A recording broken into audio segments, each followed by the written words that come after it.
de la inseguridad que existe en este momento en México, particularmente en Zacatecas, y hay dos formas que la gente dice cuando una persona no está presente. Una es la desaparecida y otra es la no localizada. Incluso la ley en materia de desaparición forzada, desaparición cometida por particulares y Sistema Nacional de Búsqueda, perdón, establece de manera específica estos dos conceptos o estas dos conceptualizaciones. Cuando decimos es una persona desaparecida, se dice que se desconoce su paradero, pero que se presume fue víctima de un delito. Y cuando no es localizada, se entiende que no fue víctima de un delito, sino que a lo mejor se fue con a otro lado o que no está desaparecida por violencia. Sin embargo, déjenme decirles que lo único que va a determinar si esa persona fue víctima o no víctima de un delito, eso lo va a determinar de manera específica las investigaciones, la búsqueda y localización de esa persona. Por lo tanto, cuando la ley establece persona desaparecida y no localizada, pues digamos que no es tan objetiva esta conceptualización. Ahora, hay un marco jurídico internacional y un marco jurídico nacional en materia de desaparición de personas. A nivel internacional tenemos varios ordenamientos jurídicos, entre ellos la Convención Interamericana sobre Desaparición Forzada de Personas. Esta fue adoptada en 1994 y entró en vigencia en 1996. En cambio, el Estatuto de Roma de la Corte Penal fue adoptado en 1999 y puesto en vigencia en 2020. Y la Convención Internacional para la Protección de todas las personas contra las desapariciones forzadas. Esta convención fue redactada y firmada en 2006 y empezó su vigencia en 2010. Y muchos de los conceptos, principios y aspectos de esta convención ya están previstos en la ley en el caso de México. Nuestro marco jurídico es el siguiente. Hay una ley general en desaparición forzada de personas, desaparición cometida por particulares. Esta fue aprobada en 2017, inició su vigencia en 2018. Y aquí en Zacatecas también hay una ley que se llama Ley en materia de desaparición forzada de personas y desaparición cometida por particulares para el Estado de Zacatecas. Fue aprobada el 19 de diciembre de 2019 y entró en vigencia el 1 de febrero de 2020. Sin embargo, estas dos leyes no han sido cumplidas al 100% y tiene una serie de mecanismos que lamentablemente no han sido puestos en vigencia por parte de las autoridades. Miren ustedes, ¿qué significa la desaparición de persona? Bueno, pues por un lado es una violación de derechos humanos, pero por el otro lado también es un delito.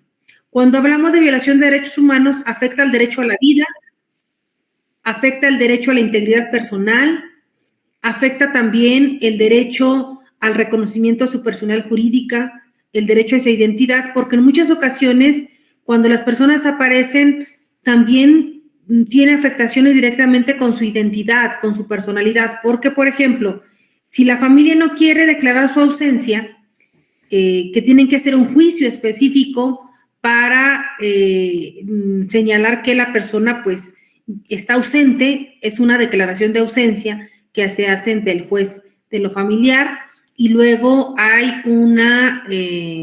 otro mecanismo para declarar de manera puntual que esa persona ya no está, para que se puedan disponer de sus bienes. Imagínense una persona que se va, tiene seguros contratados, tiene obligaciones legales que cumplir, como por ejemplo pago del seguro, pago del Infonavit, o sea, tiene muchas obligaciones, pero también tiene muchos derechos. Entonces, lo que hacen estas figuras jurídicas de declaración de ausencia, pues es darle un mecanismo a la familia para que pueda disponer de los bienes, con la salvedad de que si después aparece, pues sus derechos se le reintegrarán.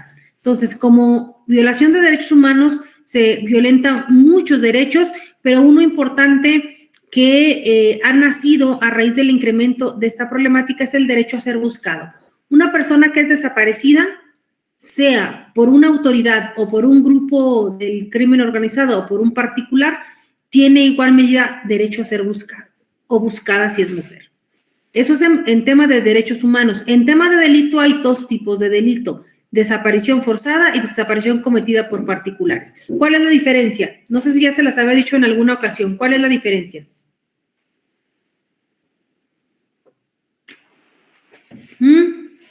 ¿Cómo dijo? La desaparición forzada es cuando la ejerce los funcionarios públicos, ¿no, maestra? Policías, sí. Guardia Nacional. Ajá, sí, la pregunta era ¿qué diferencia entre desaparición forzada y desaparición cometida por particulares? Porque también es forzada, o sea, es a la fuerza, las dos son a la fuerza. Entonces, la respuesta es correcta, Aaron.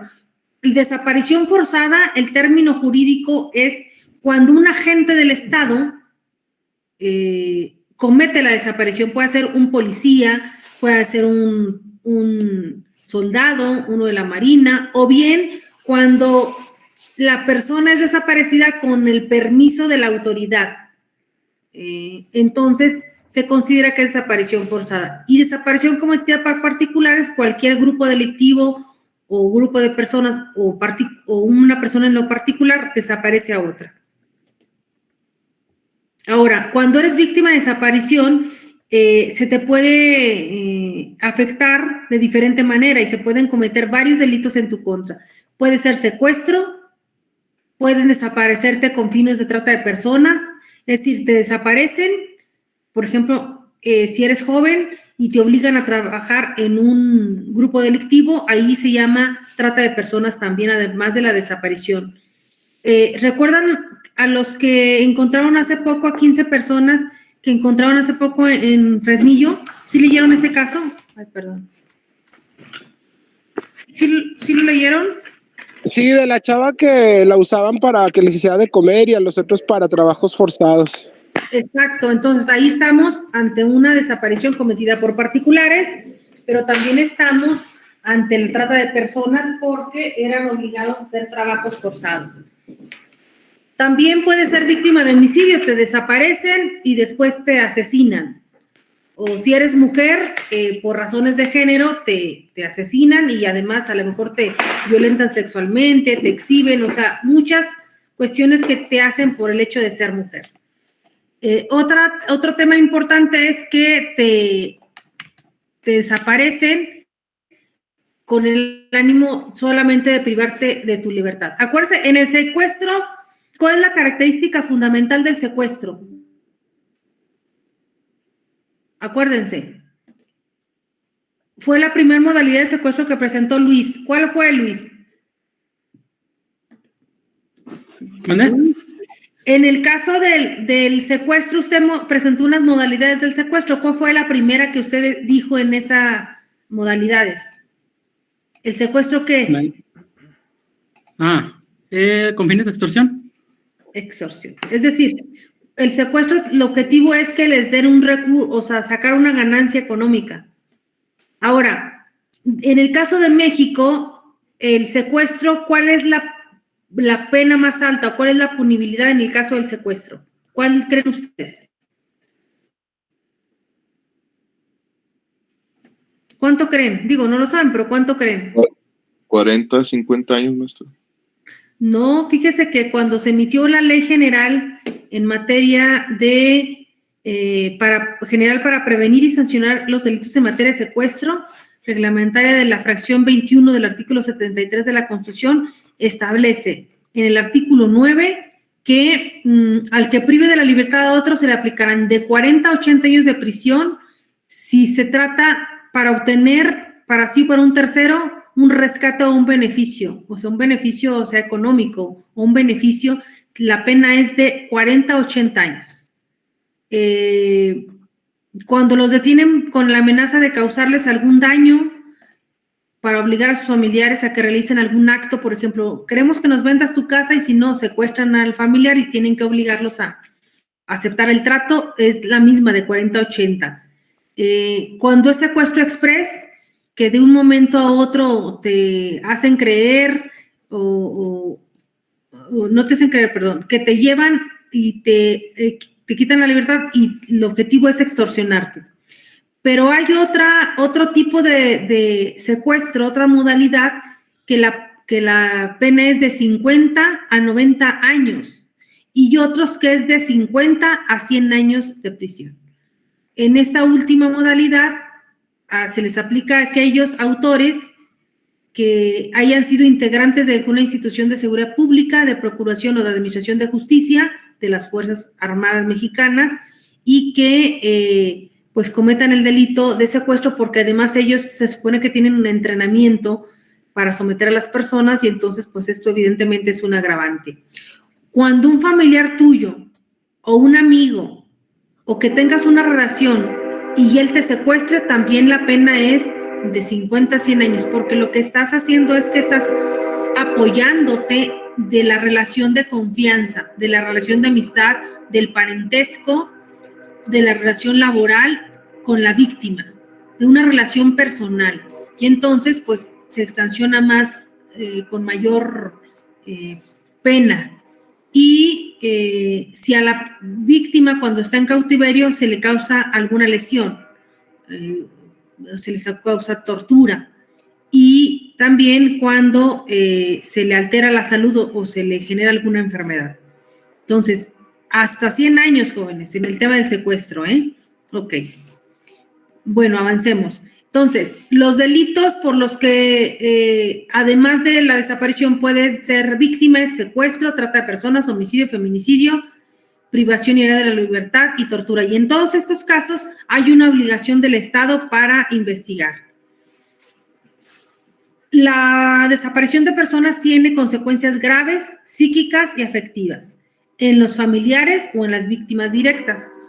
Y esos padecimientos son físicos, en el caso de la familia, estigmatización social, porque dicen, ay, ¿por qué se lo llevaron? ¿Por qué desapareció? Seguro andaba con los malos. Eso se llama estigmatización. O también puede ser una especie de criminalización, porque dices, no, es que era parte de un grupo delictivo, lo estás criminalizando y tú no sabes si es cierto o no, simplemente lo criminalizas de manera subjetiva.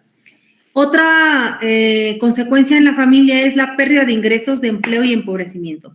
Las familias que pierden a un ser querido y se dedican a buscarlo se quedan pobres, porque el poco recurso que ganan lo gastan en búsqueda, o bien simplemente pierden el empleo, porque muchas personas prefieren dejar de trabajar por andar buscando, pero es un círculo vicioso, porque dejas de trabajar, no tienes ingresos, te empobreces, sigues buscando, te sigues afectando emocionalmente, físicamente, todo, y eso es una terrible circunstancia para las familias.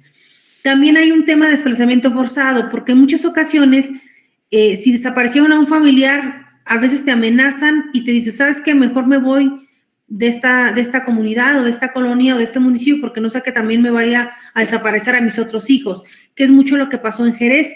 En Jerez empezaron a desaparecer gente, a asesinar gente, a llevársela, y la familia es que dijo, mejor me voy porque tengo más hijos o tengo más hijas y se las van a llevar. Entonces obligan a que las personas se desplacen forzadamente. Y también en ese proceso se puede amenazar a las víctimas de nuevas formas de violencia. Les dicen, si no te vas de aquí, ¿qué es lo que pasó en Saravia? Muchas familias tuvieron que huir porque además las amenazaron, o se van o nos las llevamos también. También las familias son víctimas de extorsiones y estafas, porque ellos desesperados publican en Facebook, publican en diversas plataformas o en diversos sitios web, y de ahí les dicen, que tengo información, pero deme tanto dinero, y la gente accede. Entonces regularmente son extorsionados, son estafados, y de todas maneras no les dicen paraderos reales de sus víctimas. Hay una revictimización por parte de los funcionarios e instituciones, porque les digo que casi todas las víctimas de desaparición, las autoridades consideran que son integrantes de algún grupo delictivo. Entonces, desde ahí los están revictimizando. Y otro aspecto fundamental, tanto para la víctima, pero también para la familia, hay una destrucción del proyecto de vida en común, o sea, de toda la familia. Si estaban pensando que la víctima iba a ser médico, iba a trabajar, iba a hacer una gran carrera, lo desaparecen, todas sus ilusiones, todo su proyecto de vida que habían creado, si nada más era hijo único y estaba el papá y la mamá y vivían exclusivamente para atender al hijo, para darle los mecanismos necesarios para que estudiara y tuviera una gran carrera profesional, pues simplemente se les acabó la vida, porque ese era su proyecto de vida, es hacer crecer, hacer que el muchacho estudiara y que sacara su carrera y se pusiera a trabajar. Y si ya no tienen el objetivo fundamental que es su hijo y la carrera universitaria, pues simplemente ya no tienen proyecto de vida y muchas veces ya no tienen por qué vivir. Ahora, quiero hacer notar que hay un derecho que ha surgido con mucha fuerza, se llama el derecho de las personas desaparecidas a ser buscadas. Esto como un derecho humano, que siempre debe realizarse por parte de las autoridades, pero con la presunción de vida, es decir, pensando en que la persona sigue viva y que además no se deje de realizar la búsqueda de la persona, ni tampoco se deje de buscar a los responsables, ¿sí? Entonces, todas las personas desaparecidas tienen derecho humano a que sean buscadas por las autoridades, independientemente de su otro derecho a que se determinen cuáles fueron las causas de la desaparición y quiénes son los responsables, ¿sí? Entonces, este derecho es un derecho nuevo, es un derecho humano nuevo, que se considera un derecho autónomo y que su búsqueda no debe de estar subsumida a la investigación de quién fue los responsables y cuáles fueron las causas. Es decir, este derecho tú me tienes que ayudar a buscarlo independientemente si la fiscalía está buscando quién se lo llevó, cómo se lo llevó, por qué se lo llevó. Eso es aparte. Y la autoridad lo que hace es decir, no, es que ya estamos buscando a los responsables. No, pero no quiero que busques a los responsables. Lo que quiero es que busques a mi familiar desaparecido. O también busca a los responsables, pero sigue buscando a mi persona desaparecida, ¿no? Entonces, este derecho es un derecho muy interesante y se está desarrollando cada vez más. Y además, para poder localizar a la persona desaparecida es muy importante hacer un auténtico análisis de contexto para que determine la estrategia de lo que van a hacer las personas encargadas de la búsqueda. ¿Qué institución le corresponde la búsqueda de personas, compañeros? A ver. ¿La fiscalía? Sí, pero fundamentalmente a la Comisión Estatal de Búsqueda y en coordinación con la Fiscalía. Y además a la Fiscalía le corresponde investigar el hecho delictivo, el hecho delictuoso, que en este caso específico es la acción de sustraerlo, y ellos tienen que investigar las circunstancias de tiempo, cuándo fue, modo y lugar, de qué circunstancias fueron, en qué lugar, qué sucedió, para que puedan dar con los responsables y también con su paradero. Entonces, hay dos obligaciones. Mande. Maestra, ¿la comisión de búsqueda de quién depende? ¿No depende de la fiscalía? No. ¿O es un órgano no autónomo? Es un órgano desconcentrado que depende de la Secretaría General de Gobierno. Ah, ok. Ah, ya.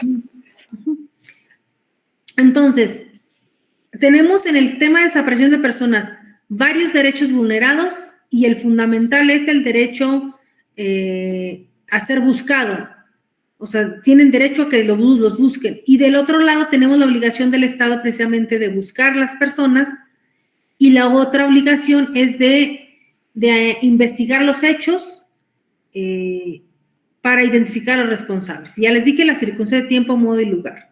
Entonces, cuando hablamos de la obligación de búsqueda, estamos hablando de las acciones, de un conjunto de acciones encaminadas a la obtención de información sobre el estado, la suerte y el paradero de una o varias personas que se desconocen dónde están, además de brindarle auxilio si se encuentran en cautiverio o cautivas, si se encuentran extraviadas o en peligro, o en caso de que haya sido privado de la vida, bueno, pues a localizar sus restos, a recuperarlos, a identificarlos y a restituirlos con dignidad a sus familiares.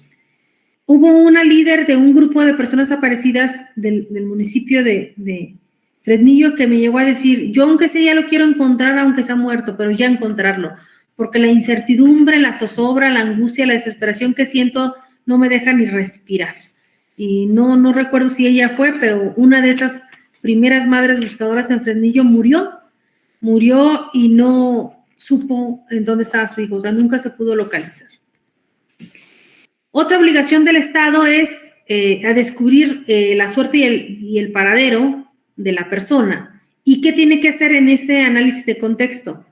Pues realizar una verificación de de temas familiares, de temas sociales, de todo lo que tenía que ver alrededor de la persona desaparecida. ¿Qué amigos tenía? ¿Con qué amigos frecuentaba?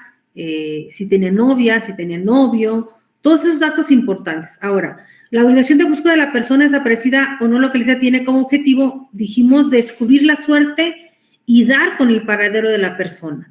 Y para ello se pueden desplegar acciones para encontrarla. Hay que decir, este proceso no es un proceso penal, o sea, es un proceso que hace la autoridad de búsquedas. Debe hacerse una mediación social entre la víctima y las autoridades.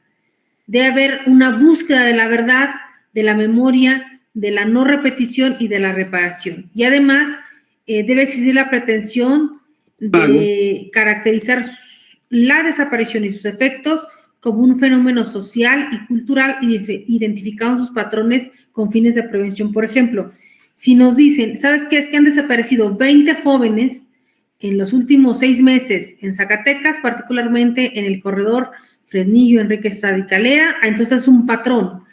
Hay que investigar qué grupo delictivo lo está haciendo y ver qué medidas se pueden hacer para prevenir que se lleven a cabo más desapariciones.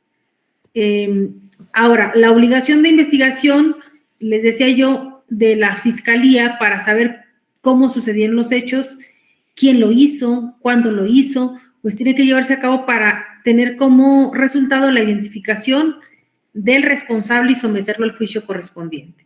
Entonces, ¿qué tipos de búsqueda hay? Búsqueda de patrones, por patrones, búsqueda individualizada, búsqueda generalizada y búsqueda familiar. Es decir, varios son los mecanismos que se tienen que hacer. En el caso de la búsqueda de patrones, se refiere al conjunto de acciones para localizar a un conjunto de personas que ha sido desaparecida en virtud de un patrón. Les digo, si hay jóvenes que en determinado corredor territorial desaparecen y con las mismas características, quiere decir que un grupo bien organizado lo está realizando. Otro tipo de búsqueda, la individualizada, es que a esa persona en lo específico no tenía novio, no tenía amigos, o sea, ¿cómo es que desapareció? No tiene que ver con ningún patrón de desaparición. Ahí hay que hacer un análisis de contexto específico y una estrategia muy concreta. Ahora, la búsqueda debe ser inmediata, en donde se deben desplegar las acciones urgentes para que se pueda localizar, para brindarle auxilio a la víctima. Ya les platiqué de un caso de un niño que desapareció en Trancoso. ¿Sí están o ya se me fueron? Estamos, maestra, no nos ha platicado. No nos ha dicho. ¿Nadie es de Trancoso? No. No. Bueno, fíjense que un día conocí un caso en donde un niño entre 10 y 11 años de edad desaparece. La mamá lo mandó a la tienda y de la tienda iba a ir con el papá, ahí mismo en el pueblo, y ya no apareció. Entonces, ya en la tarde-noche, se fue, no sé, como a las 2 de la tarde, 3 de la tarde, que iba a la tienda y luego iba a ir con el papá. Pero como la mamá pensaba que estaba con el papá estaba trabajando, sale a las 7 de la noche, llega 7:30, le dice a la esposa, ¿y el niño? No, pues se fue contigo. ¿Cómo que se fue conmigo? Sí, desde las 3 de la tarde iba a ir a la tienda y iba a ir contigo. No, pues conmigo no llegó. Ellos empiezan una búsqueda desesperada y van, ¿se acuerdan que había una unirse ahí por rumbo a Aguascalientes? ¿Cómo se llama esa unirse? ¿Cómo se llama? ¿Sí saben cuál o no?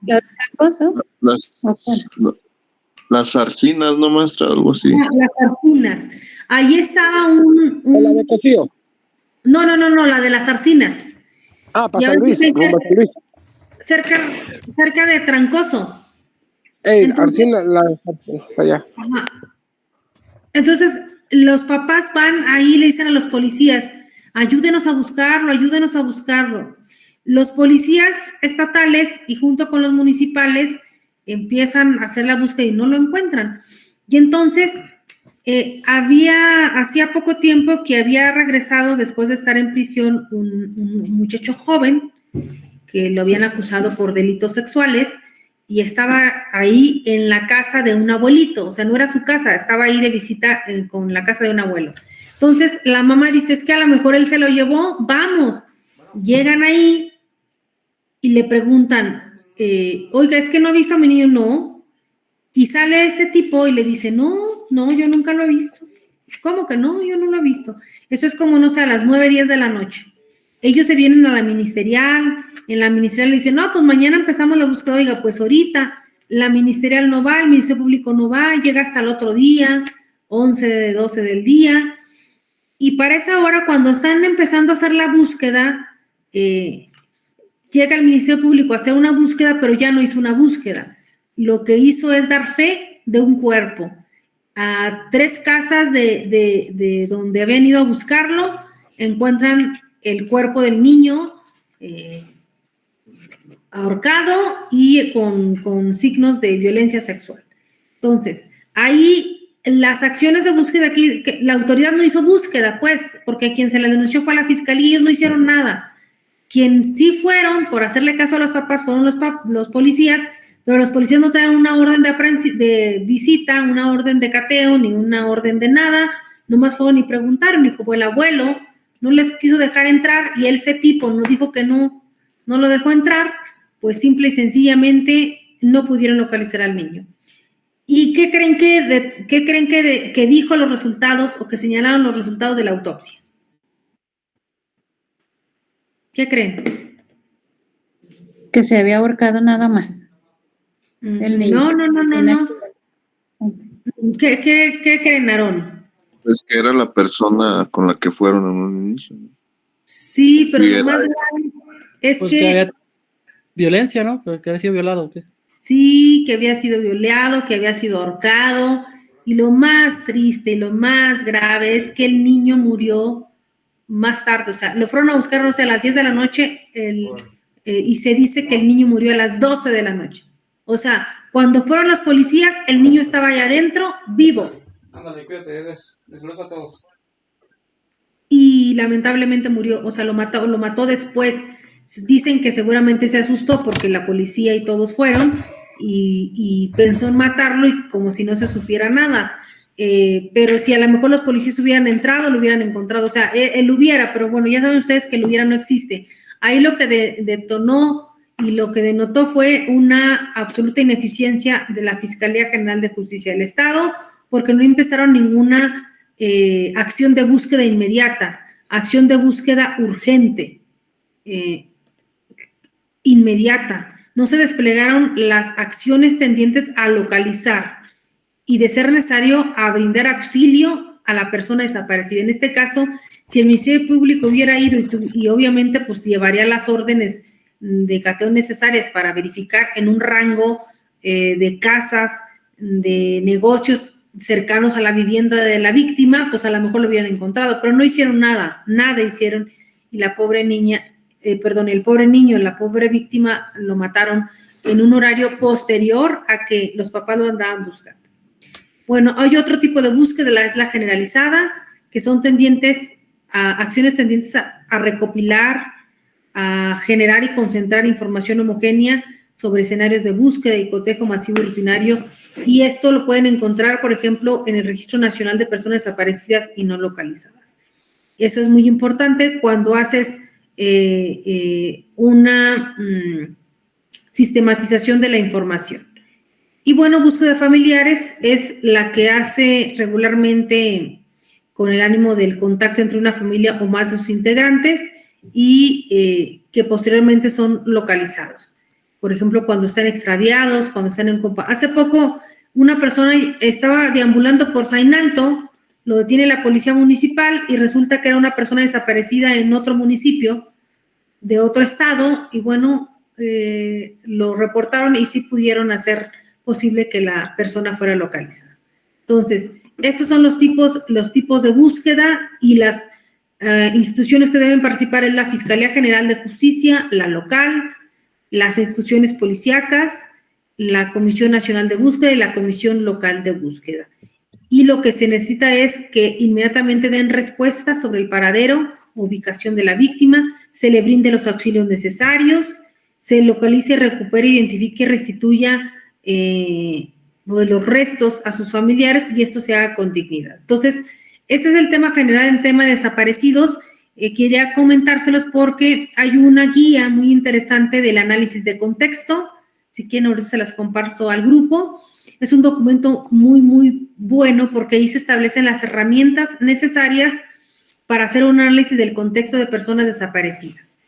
Es decir, el fenómeno de la desaparición ha traído como consecuencia la afectación de miles y miles de víctimas y como no había una metodología para empezar a realizar las búsquedas, pero con algo sistemático, se creó esta herramienta con el ánimo de establecer escenarios, de verificar algunos tipos de patrones de criminalidad, de patrones de desapariciones y que con el ánimo de que estas herramientas sirvan para localizar mejor a las víctimas.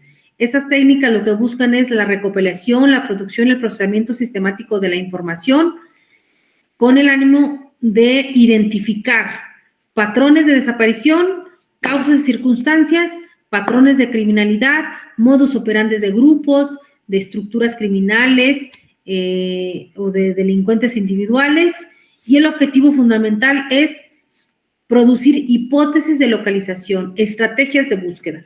¿Recuerdan el caso de la enfermera desaparecida en Fresnillo, verdad? ¿O no?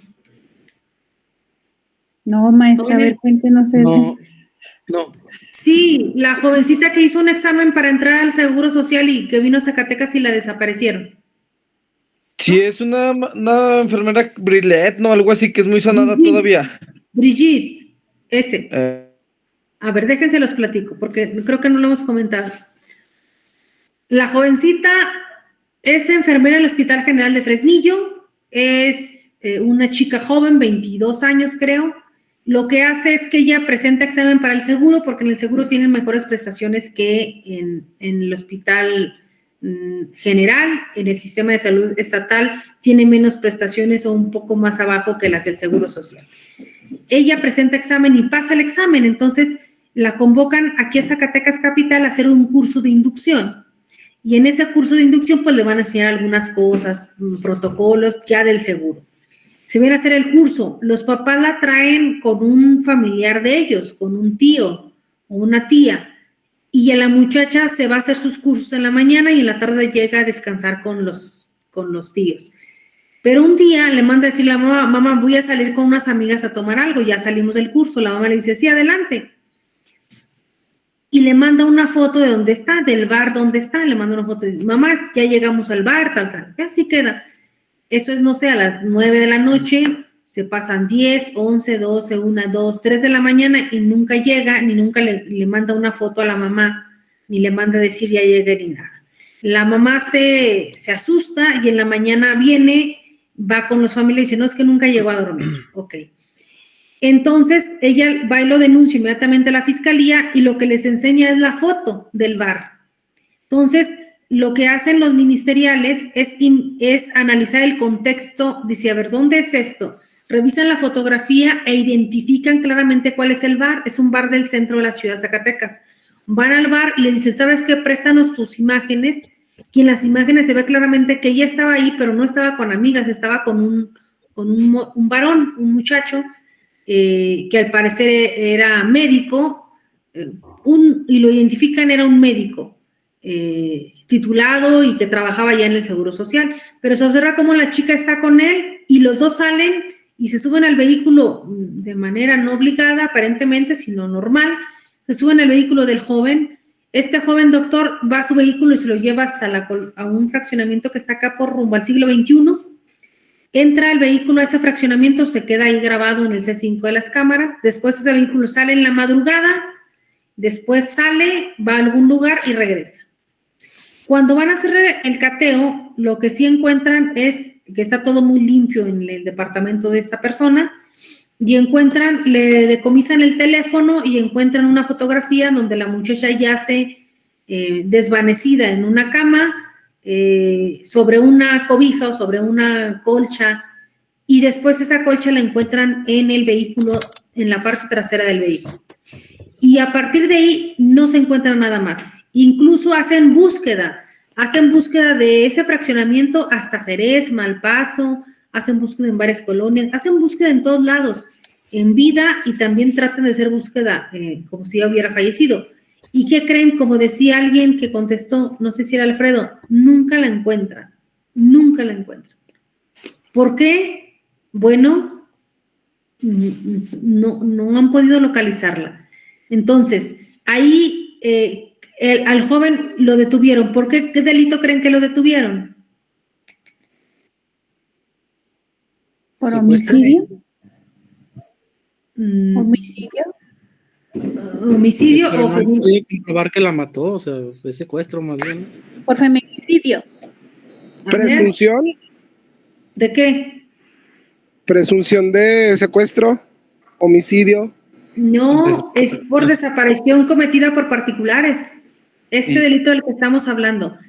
No es secuestro porque acuérdense que el secuestro tiene fundamentalmente un objetivo y fundamentalmente el objetivo de la extorsión, de pedir dinero o algún beneficio.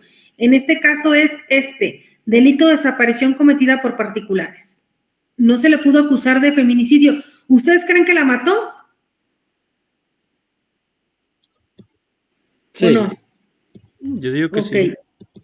Ajá, pero no encontraron el cuerpo, entonces decía Anel ahorita, homicidio o feminicidio, pues es lo más lógico, pero no pudieron encontrar el cuerpo, entonces no lo pudieron acusar de feminicidio. Es presunto nomás. Pues, pero no, no se le, o sea, es una presunción por la foto en la foto parece muerta, en la foto que le rescataron del teléfono, porque además la borra, pero los técnicos logran rescatar esa fotografía. Hay algunas teorías, pero no se puede, ninguna se ha podido concretizar, ninguna se ha consolidado. La teoría de la fiscalía es que se la llevó a su casa, le dio alguna bebida o alguna droga, quizás murió, porque la joven no tenía golpes en la fotografía, no tiene golpes ni tiene nada, pero está desvanecida en la cama, pues, o sea, está desvanecida y aparentemente está muerta, o sea, no se ve con signos como si estuviera dormida. Pero no hay cuerpo, entonces no se le puede acusar de feminicidio. Y por más que se le preguntó, la persona dice, no, es que ella se levantó en la madrugada y se fue. Pero no hay en las cámaras ninguna evidencia de que haya salido del fraccionamiento, nada. Y ahí pues no hay como que afuera va a estar el camión. Entonces, no hay el cuerpo del delito, como luego decimos en materia penal, es decir, no hay un cuerpo, no se le puede acusar de feminicidio, pero evidentemente, pues seguramente sí sucedió eso, pero lo que no se sabe es cómo pudo desaparecer el cuerpo, porque lo desapareció. En alguna parte de la investigación se detecta que uno de sus compañeros, de sus hermanos, perdón, le estuvo ayudando en algunas cuestiones, ¿verdad? Entonces, es un tema delicado, pero se los pongo de ejemplo para ver que en ese caso, se le denunció por desaparición cometida por particulares y aunque pueda existir la presunción, como dice Jaime, de que pueda haber hecho feminicidio, pues no se pudo comprobar y hasta el día de momento solamente ha sido sentenciado por desaparición de personas. Y el presunto responsable nunca lo quitaron de esa idea. Conmigo llegó y se fue. Y en la madrugada se fue y yo no le hice nada. Y de ahí no pudieron. Pero como no pudo acreditar eso, bueno, pues sí lo sentenciaron por desaparición cometida por particulares. ¿Y cuánto es la pena, maestra, por nada más por ese delito? Desaparición de personas sí es alto, no es alto también porque ahorita le digo con exactitud, está en la Ley General de Desaparición de Personas, ese delito ahorita le digo, pero es alto también, o sea, no es porque es un delito grave. Entonces, es un caso muy lamentable porque además era muy jovencita. A ella se le aplica claramente las consecuencias, porque a ellos se les acabó su proyecto de vida, a esta familia. Se le revictimizó porque luego ya empezaron a decirle, ay, la muchacha, ¿para qué se fue? Las personas tuvieron pérdida de ingresos, perdieron el empleo, se les estigmatizó socialmente y la familia empezó a tener graves problemas físicos y seguramente también mentales. Un tema sumamente grave y desgarrador. Miren, ahora, el análisis de contexto de manera integral tiene que ver a verse el fenómeno sin aislarlo de otros delitos o de otras circunstancias delictivas que se cometen. Por ejemplo, ven ustedes, la desaparición de personas sucede en Zacatecas, ¿por qué motivo? ¿O en qué contexto? ¿O en qué escenario? ¿Quién me contesta? ¿En qué escenario? Ajá. O sea, Pues, sucede desaparición en Zacatecas, ¿pero por qué? por el crimen organizado en cuestión de las drogas. Pues puede ser por trabajo, o sea, incluirlos a las filas del crimen organizado. Ajá, sí, pero lo sucede en un escenario de violencia, de criminalidad, de narcotráfico, o sea, de múltiples delitos que se cometen en un escenario. Por eso dice, sin aislarlo de otros fenómenos o eventos y en un escenario social o en un escenario delictivo. Tiene que ver qué patrones de criminalidad hay en esta región. En este caso, ¿qué patrones de criminalidad tenemos? ¿Crimen organizado? Ajá, venta de drogas, extorsión, secuestros, la exigencia del pago de piso, o sea, todo ese escenario social, delictivo, no puede dejarse de lado cuando analicen el fenómeno de la desaparición forzada, ¿sí? ¿Y qué patrón está sucediendo en este momento? Por ejemplo, no, hay un corredor donde ahí desaparecen, un tiempo donde desaparecían muchos en Río Grande. Ok, entonces aquí el patrón de criminalidad nos dice esto y esto y esto. ¿En dónde están sucediendo las desapariciones? Hay que ver también las características de las víctimas. ¿Son jóvenes?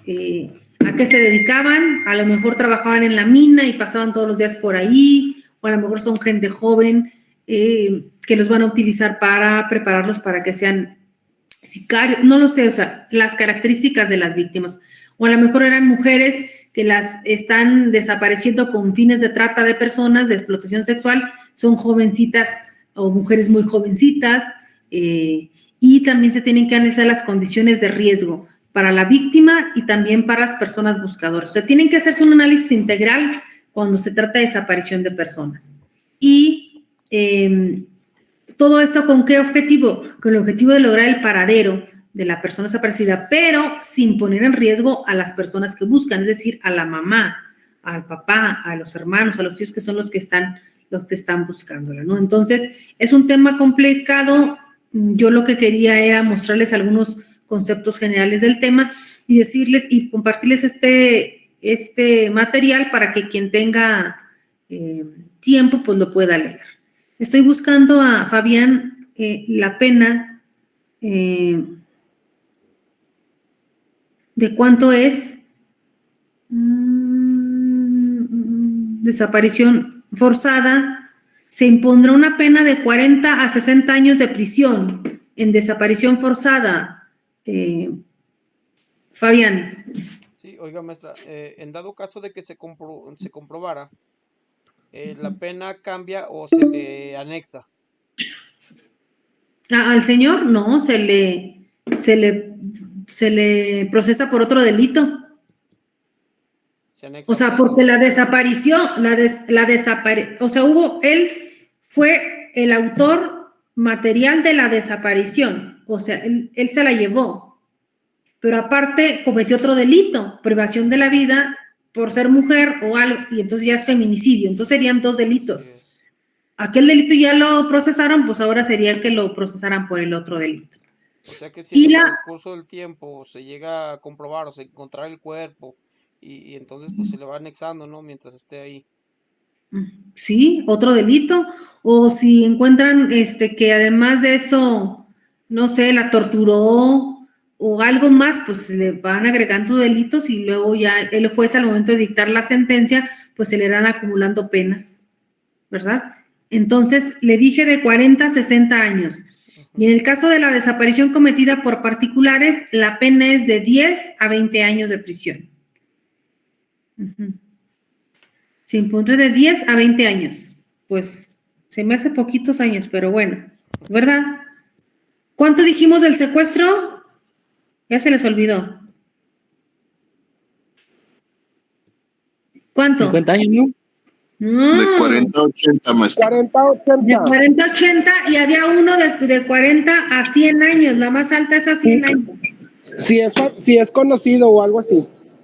Sí, sí tiene una relación de amistad, de parentesco, personal. O sea, si era mi amigo, si era mi compadre, si era mi familiar, si era mi tío, si era mi pareja. O sea, ellos alcanzan una pena de 100 años.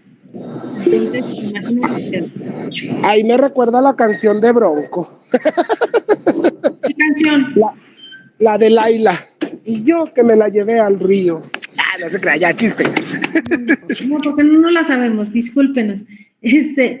Bueno, entonces, con este tema de la desaparición, englobamos o damos continuidad a lo que habíamos estado señalando del tema de la violencia y el tema de la inseguridad en el ámbito estatal. Entonces ¿dónde mi hojita que estoy aquí escribiendo? Ahorita se me hace. Sí. Dígame. Sí, mire, hay una modalidad que no sé en dónde se ubique. Si es por el tema de la... bueno, ahorita se me fue, ahorita le digo. En esta modalidad, por lo general, no se castiga a los culpables. Entonces hablo del secuestro virtual. No sé si se ubique dentro de las, se me fue la palabra, extorsiones, o va dentro del secuestro, y cómo se castiga si se diera con los responsables, ¿verdad? Sí, hay incluso lo leí hace rato, cuando era como secuestro express y con fines de extorsión. Dice, cometer secuestro express desde el momento mismo de su realización, entendiéndose por el que para ejecutar los delitos de robo o extorsión prive de la libertad a otro. Entonces tendrá una pena de 40 a 80 años. O sea, ya ve que les dicen, váyanse al hotel tal, y ahí espérese, y apague su teléfono. Y entonces, pues es un secuestro express para que alguien más les dé dinero, y entonces la familia le deposita. O sea, pues de ahí alguna manera estamos. tiene la misma pena, ¿no? Que el secuestro prácticamente. Yo mi duda era porque, por ejemplo, a fin de cuentas hay varios modos de operarlo. Una es así, Sí. como usted dice, que es llevarlos a un hotel, tratar de incomunicarles para tener un control total sobre ellos. Y la otra modalidad es, por ejemplo, fingir un secuestro para exigir dinero a los familiares, ¿verdad? También. Entonces, por eso a mí me daba la impresión que dije, a lo mejor, si es de ese modo, se tomaría a lo mejor como una extorsión. Sí, pero son dos delitos diferentes. O sea, yo le leí una modalidad del secuestro que es el secuestro express. Pero cuando hablamos de secuestro express, más bien es que sí se lo llevan ellos. Y el que yo le dije hace un momento sería el de la extorsión. Entonces sí tendríamos que diferenciarlos claramente para que no se nos confundan. Ahorita le busco la pena en el delito de extorsión del Código Penal Federal, pero esa es diferente. Entonces, Código Penal, artículo 243 del Código Penal, y dice, bueno, ahorita le digo que dice, es la acción u omisión, no, más bien aquí es la acción del sujeto activo con el objetivo de obtener un beneficio económico. Sí, un beneficio económico. Entonces, a ver, cuando lo secuestran con fines extorsivos o de robo, pero sí que se actualiza el secuestro, es decir, que sí lo prive de la libertad. Entonces, para que no se nos confunda, Fabián.